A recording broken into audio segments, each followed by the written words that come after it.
பெண்கள் திமுக அரசாங்கத்துக்கு சாதகமாக இல்லை. அவங்க இந்த 5 வருஷங்களா ஒரு அரசாக வேலை பார்த்தது எது? திருடுறதுல மட்டும்தான் அவர்கள் வேலை பார்த்தாங்க. எந்த ஒரு இடத்துலையும் ஒரு அரசாங்கம் என்ன செய்ய தவறியதுன்னு நெறியாளர்கள்ங்கிற பேரில் அரசாங்கத்தோட ஜால்ராக்கள் யாருமே விவாதிச்சது கிடையாது. கூட்டணிக்குள்ள இன்னைக்கு நீ பெரிய ஆளா நான் பெரிய ஆளான்னு இன்னைக்கு திமுகவுக்கும் காங்கிரஸுக்கும் போயிட்டு இருக்க மாதிரியான சண்டைகள். நான் அண்ணாமலை அவர்களெல்லாம் ஒரு பெரிய தலைவராக கன்சிடர் பண்ணுறேன். அவர் ஒரு தலைவர் மாதிரியான ஒரு பிம்பம் கட்டமைக்கப்படுது எப்பயுமே. இப்போது புதிய அறிமுகம் ஆச்சி ஹோட்டல் சாம்பார் 50 கிராம் ரூபாய் 20 மட்டுமே. ரெட் நூல் தமிழ் நேயர்கள் அனைவருக்கும் வணக்கம். இன்று நாம் சந்திக்க போகும் சிறப்பு விருந்தினர் அதிமுகவில் இருந்து திருமிகு நாச்சியால் சுகந்தி அவர்கள். மேம் வணக்கம். அதிமுக கூட்டணிக்கு எப்படி இருக்கும் நீங்க நினைக்கிறீங்க 2026 தேர்தல்? ரொம்ப பிரைட்டாக இருக்கும். ஏன் பிரைட்டாக இருக்கும் அப்படின்னீங்கன்னா, கூட்டணிக்குள்ளே இன்றைக்கி நீ பெரிய ஆளா நான் பெரிய ஆளான்னு இன்றைக்கி திமுகவுக்கும் காங்கிரஸுக்கும் போயிட்டுருக்க மாதிரியான சண்டைகள் ஃபர்ஸ்ட் ஆஃப் ஆல் அதிமுகவில் இல்லை, அதிமுக கூட்டணியில் இல்லை. ரெண்டாவது, இந்த பாஜகவோட மாநில தலைவர் நயனா நாகேந்திரன் நாங்கள் ஆட்சியிலையும் அதிகாரத்திலையும் பங்கு கேட்கவில்லைங்கிறத ரொம்ப உறுதியாக சொல்லிட்டாரு. ஆனால் இன்னும் அந்த சண்டை தான் அந்த பக்கம் போயிட்டு இருக்கு. உங்களுக்கு ஆனால் அவங்களுமே மென்னு முழுங்குற மாதிரி தானே மேடம் சொல்கிறாங்க. ஒரு கட்டன் கிளியர் சொல்ல மாட்டேங்கிறாங்கல்ல. சொல்லவே மாட்டேன்றாங்கன்னீங்க சொல்லிட்டாங்க. சொன்னதுக்கப்புறமும் நீங்கள் அதை மென்னு முழுங்கிட்டு மெல்றாங்கன்னு அடுத்த ஒரு நேரேட்டிவை அதுக்குள்ளே பூத்துறீங்க. சொல்லிட்டாங்கல்ல, தட்ஸ் அனஃப். சொல்லிட்டாங்க, அவ்வளவுதான். பிரைட்டா இருக்குங்கிறீங்க. ஆனா தேர்தல் அறிவிக்கிறதுக்கு முன்னாடி 2 பேர் போட்டியிலேருந்து விலகுறாங்க. அண்ணாமலை, டிடிவி தினகரனும். ஒரு பெரிய தலைவர்கள் போட்டிட்டா தானே அந்த ஓட் ஷிஃப்ட்ங்கிற நடக்கும். உங்களுக்கு தெரியும் 80 சீட்டு கொண்ட உத்தரப்பிரதேசத்துல ஏன் குஜராத்தை விட்டுட்டு மோடி அங்கே போய் போட்டிடுறாருன்னா அந்த ஷீட் கன்வர்ஷன் நடக்கணும் அப்படிங்கிறதுக்காக தானே. 2 பெரிய தலைவர்கள் இப்போயே விலகுறாங்க அப்படிங்கும்போது அது பின்னடைவா பார்க்கப்படாதா? இல்லை, அது அவரவர்களுடைய சொந்த முடிவு. அதை அதிமுக கமெண்ட் பண்ண முடியாது. தென் பர்சனலாக நாச்சியால் சுகந்திங்கிற ஒரு இண்டிவிஜுவல், நாச்சியால் சுகந்திங்கிற ஒரு ஜேர்னலிஸ்ட், நான் அண்ணாமலை அவர்களெல்லாம் ஒரு பெரிய தலைவராக கன்சிடர் பண்ணலை. என்ன வேணும், பெரிய தலைவராலாம் நான் அதை கன்சிடர் பண்ணல. இன்கேஸ் அவர் ஒரு பெரிய தலைவர்னால் அவங்க பார்ட்டி கன்சிடர் பண்ணியிருந்ததுன்னா அவர் கையில் இருந்த அந்த மாநில தலைவர் பதவியை பிடிங்கிருக்காது. இன்னமும் அவருக்கு சரியான ஒரு கிட்டத்தட்ட 1 வருஷம் ஆக போது அவருக்கு சரியான ஒரு இடத்துல கொண்டு போய் அவர் பிளேஸ் பண்ணவே இல்லை. அப்படிங்கும்போது he is not sincere to his party அப்படிங்கிறத தான் அது உணர்த்துது. ஸோ அதனால் அவர் மேலே இருந்த ஒரு நம்பிக்கை, அன்னைக்கு அவருக்கு தனியாக ஒரு 2 கோடி ரூபாய் மாதம் செலவு பண்ணி ஒரு வார் ரூம் இருந்தது. அந்த வார் ரூமில் second by second reels produce பண்ணி போட்டுக்கிட்டே இருந்தாங்க. அதனால் அவர் ஒரு தலைவர் மாதிரியான ஒரு பிம்பம் கட்டமைக்கப்பட்டது. எப்பயுமே ரியலாக உருவான ஒரு 18% வாங்கினாங்கல்ல மேம் கூட்டணியோட சேர்ந்து. இல்லைங்க, நம்ம அதை நம்ம தப்பாக புரிஞ்சுக்கிறோம். என்ன அப்படின்னீங்கன்னா, இப்போ காங்கிரஸுக்கு ஒரு 20 வருஷத்துக்கு முன்னாடி இருந்த ஓட் பேங்க் இன்னைக்கு முக்கால்வாசி குறைஞ்சி போச்சு. இன்றைக்கி 5% தான் அவங்கள்ட்ட இருக்காங்க. அப்போ காங்கிரஸ் வேலை செய்யாத இடத்துல பிஜேபி போய் வேலை செஞ்சுருக்காங்க. புரியுதா உங்களுக்கு? பிஜேபி ரொம்ப மைன்யூட்டாக வேலை பார்க்குறாங்க. அந்த மாதிரி மைனூட்டாக காங்கிரஸ் வேலை பார்க்கல, ஈவன் அதிமுக வேலை பார்க்கல, திமுக வேலை பார்க்கல. திமுக வேலை பார்க்காத இடத்தில், அதிமுக வேலை பார்க்காத இடத்தில், குறிப்பாக காங்கிரஸ் வேலை பார்க்காத இடத்தில், மிக குறிப்பாக இடதுசாரிகள் வேலை பார்க்காத இடத்தில் பாஜக ரொம்ப மைனூட்டாக சோசியல் இன்ஜினியரிங்னு அதுக்கு ஒரு பேரை வச்சுட்டு ஜாதி வாரியாக, ஜாதிக்குள்ளே இருக்கிற கிளைகள் வாரியாக, வட இந்திய பாலிடிக்ஸ். அது வட இந்திய பாலிடிக்ஸ்ன்னு நம்ம அதை சிம்பிளாக சொல்லிடவே முடியாது சார். வட இந்திய பாலிடிக்ஸ்னு தமிழ்நாட்டில் வட இந்தியாவை விட பொலிட்டிக்கல் அவேர்னஸ் இங்கே கூட. பொலிட்டிக்கல் அவேர்னஸ் இருக்கிற மாநிலத்திலேயே 2% அவங்க தனித்து இயங்கும்போது 11% வரைக்கும் டபுள் டிஜிட்க்கு வராங்க அப்படின்னு சொன்னீங்கன்னா, அது எப்படி ஒரே நாளில் அந்த மேஜிக் நடக்குமா? அப்போ அவங்க எங்கேயோ போய் வேலை பார்த்துட்டே இருக்காங்க. சரிங்களா? அந்தளவுக்கு அதாவது நமக்கு எதிர்த்தரப்பில் இருக்கிறவர்கள் பலம் வாய்ந்தவர்களாக இருக்கிறார்கள்ங்கிறத ஒத்துக்கிற நேர்மை நம்ம எல்லாத்துக்கும் இருக்கணும். எல்லாத்துக்குமே, எல்லா பார்ட்டியிலும் இருக்கவங்களுக்கே இருக்கணும். திமுக எந்த ஒரு விஷயங்களையும் எதிர்த்து களத்தில் போய் வேலை பார்க்கல. அவங்க இந்த 5 வருஷங்களாக ஒரு அரசாக வேலை பார்த்தது எது? திருடுறதுல மட்டும்தான் அவர்கள் வேலை பார்த்தார்கள். இந்த 5 வருஷத்தில் நலத்திட்டங்கள் அப்படின்னு அவங்க சொன்னது இன்ன வரைக்கும் 5 விஷயங்களை தான் சொல்லிகிட்டு இருக்காங்க. சீஃப் மினிஸ்டர் அதான் சொல்கிறாரு, டெப்டி சிஎம்மும் அதான் சொல்கிறாங்க. என்ன சொல்கிறாங்க? நான் முதல்வன் புதுமை நான் பெண் இந்த திட்டம். 3 பேர்த்துக்கும் 1000 ரூபாய் கொடுத்த இந்த திட்டம். பேர் வேணால் நீங்கள் அழகாக பேர் வச்சுக்கலாம் சார். 1000 ரூபாய் கொடுக்குறீங்க. ஒரு குடும்பத்தில் அம்மாவுக்கு, பையனுக்கு, பொண்ணுக்கு 3 பேர்த்துக்கு 1000 ரூபாய். குழந்தைகளுக்கு காலையில் உணவு கொடுத்தது. அது இல்லாமல் வேறு என்ன, இந்த இலவச பஸ். இந்த 5 திட்டங்களை இது வந்து எதுவுமே, இந்த 5 விஷயங்களுமே ஒரு டெவலப்மெண்ட் சார்ந்த விஷயங்கள் கிடையாது. அது கேள்விக்குறியான்னு நம்ம எடுத்துக்கலாம். நீங்கள் சொல்கிறத கூட ஓகே, நீங்கள் சொல்கிறது ஒரு அரசியல் பட்ட கருத்துன்னு நான் எடுத்துக்கிறேன். ஆனால் உங்கள் களத்தில் போய் வேலை செய்யலைங்கிறீங்க. இதே கருத்தை நயினார் நாகேந்திரன் உங்கள் மீது வைத்தார். சட்டமன்றத்தில் போராடக்கூடிய ஒரு எதிர்க்கட்சி இல்லை அப்படின்னு சொன்னார். இன்னும் அவர் வேற விதமாக சொன்னார். அது கொச்சையாக இருக்கும் இங்கே சொன்னோம்னா.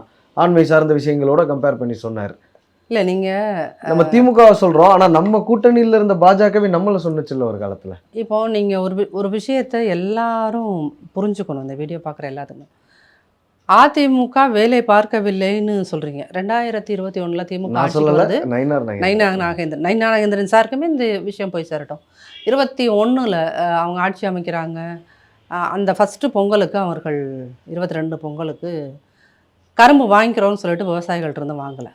ஃபஸ்ட்டு போய் களத்தில் நின்று ஒவ்வொரு தொகுதி வாரியாக போராடினது, மாவட்ட தலைநகர்கள் போராடியது அதிமுக. உடனே கவர்மெண்ட் கரும்பை வாங்குச்சு. சரிங்களா? அந்த வருஷமே இவர்கள் இந்த புளி, உப்புளி எல்லாம் புளி கொடுத்தாங்க. புளி ஏதோ சர்க்கரை என்னது வெள்ளத்திற்கு உள்ளே வந்து பூச்சி புழு எல்லாம் இருந்துச்சு. அதில் கூட ஒருத்தர் ஃபேமஸ் ஆனார். ஒருத்தர் என்னது வெள்ளத்துக்கு மெல்ட்டிங் பாயிண்ட் என்னன்னு கேட்டு திமுகவில் வந்து மெல்ட்டிங் பாயிண்ட் சரவணன்னே ஒருத்தர் உருவானார், அவங்க ஸ்போக்ஸ் பர்சன். அப்போது அந்த சமயங்களில் எல்லா விஷயத்தையும் சுட்டி காட்டியது அதிமுக. ஆனால் ஒரு மீடியா கூட அதை வந்து இது அதிமுக சுட்டி காட்டியதால் வந்ததுன்னு இன்ன வரைக்கும் சொல்லலை. சரிங்களா? இந்த கடந்த 4.25 வருஷமாக அதிமுகவுக்கு எதிராக பத்திரிகையாளர்கள், குறிப்பாக பெரிய பெரிய மீடியா ஹவுஸ் பார்த்த வேலைகள் இருக்குல்ல, எதிரான சதிகள்னு கூட அதை சொல்லலாம். 24 மணி நேரமும் அதிமுகவில் குழப்பம், அதிமுகவில் கட்சி 2ஆக உடையுது, 3ஆக உடையுது, 4ஆக உடையுது, டமாலுங்குது டுமாலுங்குது, இதே தான் செய்திகளாக இருந்துச்சு, டிபேட்டுகளாக இருந்ததே ஒழிய எந்த ஒரு இடத்துலையும் ஒரு அரசாங்கம் என்ன செய்ய தவறியதுன்னு ஒரு கோட் ஷூட் போட்ட அந்த 7 மணிக்கு உட்காருவாங்களே நெறியாளர்கள்ங்கிற பேரில் அரசாங்கத்தோட ஜால்ராக்கள் யாருமே விவாதிச்சது கிடையாது. சரிங்களா? ஒருவேளை இன்கேஸ் அதிமுக வந்து தென் மாநிலத்துக்கு ஒருத்தர் பொறுப்பாளர்னு போட்டு அங்கே வந்து எங்கள் கட்சியிலேருந்து இன்னொருத்தர் போய் அங்கே வேலை பார்த்துட்டு இருந்தாருன்னு வச்சுக்கோங்களேன், அதை இங்கே இருக்கிற 7-8 டிவியும் அன்றைக்கி ஃபுல்லாக அதை தான் விவாதிப்பாங்க.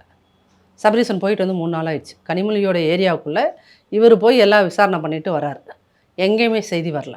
அப்போது திமுகவில் ஒரு விஷயம் நடந்தால் அதை மூடி மறைப்பதில் எல்லா பத்திரிகைகளும் ஊடகங்களும் முனைப்பாக இருக்கின்றன. ஆனால் அதிமுகவில் ஒரு விஷயம் நடந்தால் அது பெருசாக்குது, நெகட்டிவான விஷயம்னு சொல்லி இவங்களே அதை பெருசு பண்ணி விடுறாங்க. அதிமுக போராடுகின்ற விஷயங்களை சரி பண்ணுறதில்ல.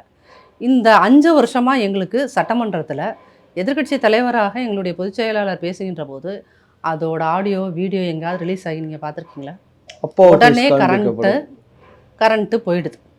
அப்புறம் அதுக்கு வந்து அப்பாவுக்கு வந்து அவருக்கு இங்கிலீஷ் ஒழுங்காக தெரியுமா என்னன்னு தெரியல. Technical fault. டீச்சராக இருந்தால் உங்களுக்கு எல்லாம் தெரியும். நம்ம நினைக்கிறதே ஒரு மூட நம்பிக்கை சார் அது. சரியா? டெக்னிக்கல் ஃபால்ட்டு ஏன் இப்போ இந்த கேமரா ரிப்பேர் ஆச்சுன்னா 5 வருஷமாகவே அது ரிப்பேராக இருக்கும். இதோட கனெக்ஷன்ஸ் 5 வருஷமாகவே ரிப்பேராக இருக்கும். அப்போது ஒரு டெக்னிக்கல் ஃபால்ட்டுங்கிற ஒரு வார்த்தையை 5 வருஷமாக ஒரு கவர்மெண்ட் சொல்லுது சார். அதை பத்திரிகையாளர்கள் நீங்களும் நம்புகிறீர்கள். எந்த பத்திரிகையாளர் ஏன் 5 வருஷமாக ஏன் ஒரு கேமரா ரிப்பேர் ஆகும், இல்லை அங்கே இருக்கிற கனெக்ஷன்ஸ் ரிப்பேர் இருக்கும், அங்கே இருக்கிற மற்ற டெக்னிக்கல் இஷ்யூஸ். நாடாளுமன்றத்தில் எப்படி ராகுல் காந்தி பேசும்போது ஓம் பிர்லாவோட ஃபேஸ் காட்டப்படுதோ அதே போல தான் இங்கே எதிர்க்கட்சி தலைவர் எடப்பாடி பழனிசாமி பேசும்போது அப்பாவோட ஃபேஸ் காட்டப்படுது.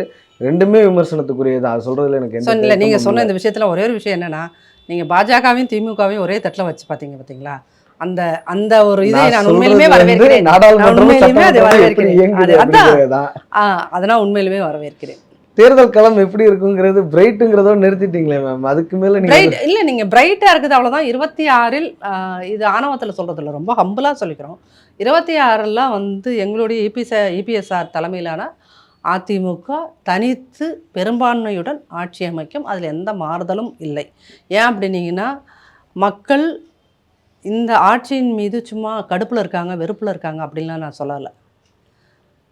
அதி தீவிரமான வெறுப்புணர்ச்சியுடன் இருக்கிறார். இந்த பக்கம் போதை ஒழிப்புக்குன்னு ஒன்றும் பண்ணுறீங்க, இந்த பக்கம் உதயநிதி ரசிகர் மன்றம்னு கட்சியில் ஒன்று தொடங்கணும், புதுசாக ஒரு பகுதிக்கு 15 பேர்த்த உறுப்பினர் சேர்க்கணுன்றீங்க. இந்த போதைக்கு அந்த போதைக்கு என்ன வித்தியாசம்?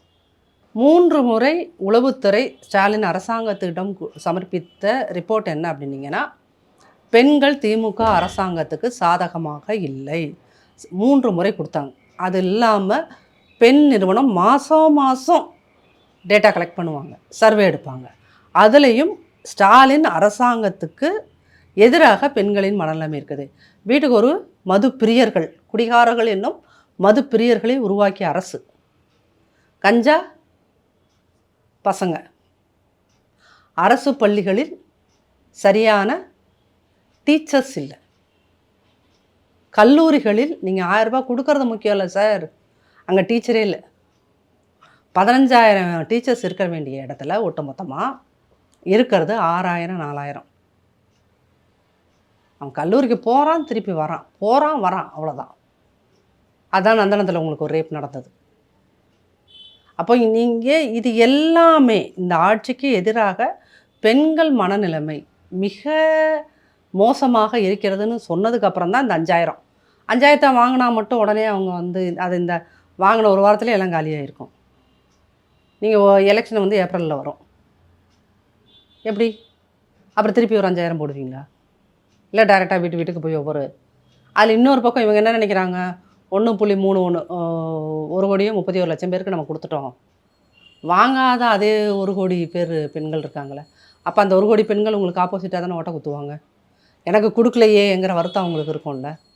அப்போ 1,31,00,000 பேர் உங்கள்கிட்ட வாங்கியிருந்தாலும் அதில் வெறும் திமுக 75% பெனிஃபிஷியரியாக இருக்காங்க. மீதி ஏடிஎம்கே, நாம் தமிழர் எல்லா கட்சியும் இருப்பாங்க, டிவிகேவும் இருக்கும், காங்கிரஸும் இருக்கும். இவங்க எல்லாம் ஆப்போசிட்டாக தான் ஓட்ட குத்துவாங்க. அப்போது நீங்கள் இந்த பெரிய அளவில் எங்களுக்கு 5,000 கை கொடுத்துரும்னு நிதிஷ்குமாரோட கவர்மெண்ட்டுங்கிறது வேறு, பீகாருங்கிறது வேறு, அங்கே ஆட்சிங்கிறது வேறு, தமிழ்நாடுங்கிறது வேறு. அதனால் அங்கே வேக வச்ச பருப்பு இங்கே வேகாது. அதை மட்டும் ஸ்டாலின் வந்து கொண்டால் போதும். பார்க்கலாம் மேம் எப்படி தேர்தல் கிளம்ப அமையுதுன்னு. ரொம்ப நன்றி இவ்வளோ நேரம் எங்களுக்காக நேரம் தந்து நேர்காணல் அளித்ததற்கு. இப்போது புதிய அறிமுகம் ஆச்சி ஹோட்டல் சாம்பார் 50 கிராம் ரூபாய் 20 மட்டுமே.